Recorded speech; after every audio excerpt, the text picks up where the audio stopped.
Sa pinag-uusapan sa nakaraang media conference si Senator Bong Revilla ay ang lalong paghina ng ating movie industry.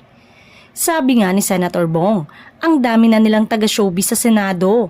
Kung hindi pa magagawa ng solusyon yan, ewan ko na lang. Pero sabi ni Senator Bong, kailangan daw talaga gandahan ng mga programang ginagawa natin.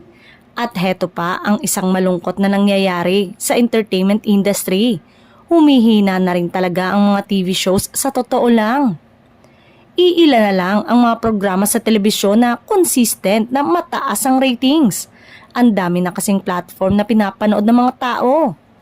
Ang latest na pinag-uusapan ngayon ay ang ilang TV shows na pinapa-shortcut na dahil sa hindi magandang ratings nito. Meron ngang daily show na nagulat sila sa taping nila nang sabihin silang huling araw na yon ang taping nila. Apektado rin ang kita ng ilang production staff dahil ang dami na ring mga show na dinadagdagan ang replay para bawas sa expenses. Ginagawa na lang ang lahat para mag-cost cutting, kaya yon ang madalas na order of the day.